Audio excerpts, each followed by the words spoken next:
Welcome friends. மாஷா டிசைன்ஸில் rangoli queen part 27 பார்க்க போகிறோம். 27வது பகுதி. பாரதி சிஸ்டர் ஃப்ரம் ராமேஸ்வரம் அவங்களோட இமேஜஸ் இந்த வீடியோ முழுக்க பார்க்க போகிறோம். ஏற்கனவே நமக்கு 2 டைம்ஸ் நிறைய இமேஜஸ் ஷேர் பண்ணியிருக்காங்க. 3வது தடவையாகவும் நிறைய இமேஜஸ் ஷேர் பண்ணியிருக்காங்க.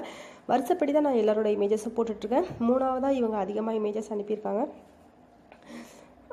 இந்த வீடியோ முழுக்க அவங்களோட இமேஜஸ் தான் பார்க்க போகிறோம். பாரதி சிஸ்டருக்கு என்னோட நன்றிகளை மீண்டும் ஒரு முறை நான் இந்த வீடியோ மூலமாக தெரிவிச்சுக்கிறேன்.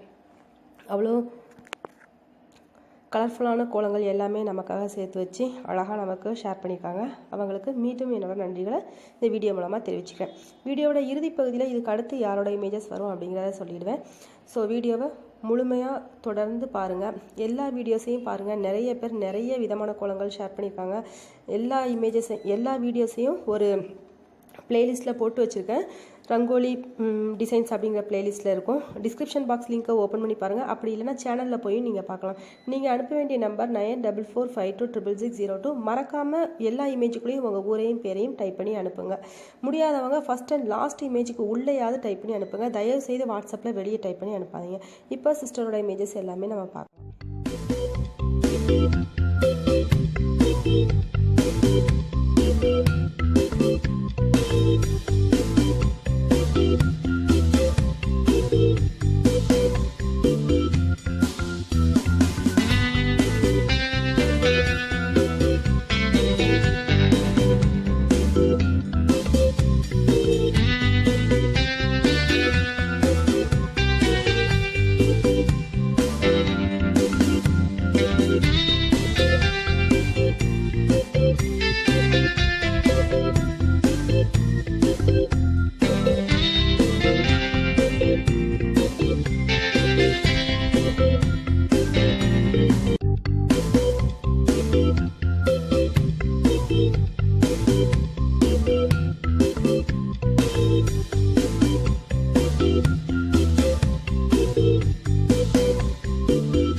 பாரதி சிஸ்டர் நிறைய அழகான கோலங்களை நமக்காக ஷேர் பண்ணியிருக்காங்க. 3வது தடவையாக நமக்கு ஷேர் பண்ணியிருக்காங்க. ஃபஸ்ட் டைம் அவங்களோட இமேஜஸ் தான் ஃபஸ்ட் வீடியோவாக வெளிவந்தது. அதுக்கு அடுத்து செகண்ட் டைமும் கொடுத்துருக்காங்க. இப்போ தேர்ட் டைமாக நிறைய இமேஜஸ் ஷேர் பண்ணியிருக்காங்க. பாரதி சிஸ்டருக்கு என்னோட நன்றிகளை இந்த வீடியோ மூலமாக தெரிவிச்சுக்கிறேன். நியூ வியூவர்ஸ், நீங்களும் உங்களோட கோலங்களை இதே போல் ஷேர் பண்ண விரும்பினால் மறக்காமல் உங்கள் இமேஜுக்குள்ளே நீங்கள் அனுப்பக்கூடிய இமேஜுக்குள்ளே ஊரையும் பேரையும் டைப் பண்ணி அனுப்புங்க. நிறைய இமேஜஸ் இருந்ததுன்னா ஃபஸ்ட் அண்ட் லாஸ்ட் இமேஜுக்குள்ளே டைப் பண்ணி மறக்காமல் அனுப்பி வைங்க. 9445266602. சின்ன கூடைகள் போடுறது எப்படி, அடுத்து கூடைகளோட டிப்ஸ், இது எல்லாமே ஒரு பிளேலிஸ்ட்டில் இருக்கும். 1 ரோல் கூடை ஆர் குட்டி கூடை அப்படிங்கிற பிளேலிஸ்ட்டில் இருக்கும். டிஸ்கிரிப்ஷன் பாக்ஸில் அதுக்கான லிங்க் இருக்கும். அப்படி இல்லைன்னா நீங்கள் சேனலில் போய் கூட அந்த லிங்கை ஓப்பன் பண்ணி பார்த்துக்கலாம். இந்த டிப்ஸ் எல்லாமே ஒரு வீடியோவாக போட்டிருக்கேன். இந்த வீடியோஸ் எல்லாமே ஒரு பிளேலிஸ்ட்டில் இருக்குது. கூடை டிப்ஸ் அப்படிங்கிற பிளேலிஸ்ட்டில் இருக்குது. விருப்பப்படுறவங்க இது எல்லாமே நீங்கள் போய் அந்த பிளேலிஸ்ட்டில் போய் பார்த்துக்கலாம். சேனலில் போய் ஓப்பன் பண்ணி பாருங்கள். அப்படி இல்லைன்னா டிஸ்கிரிப்ஷன் பாக்ஸ் லிங்க்கில் ஓப்பன் பண்ணி நீங்கள் பார்த்துக்கலாம்.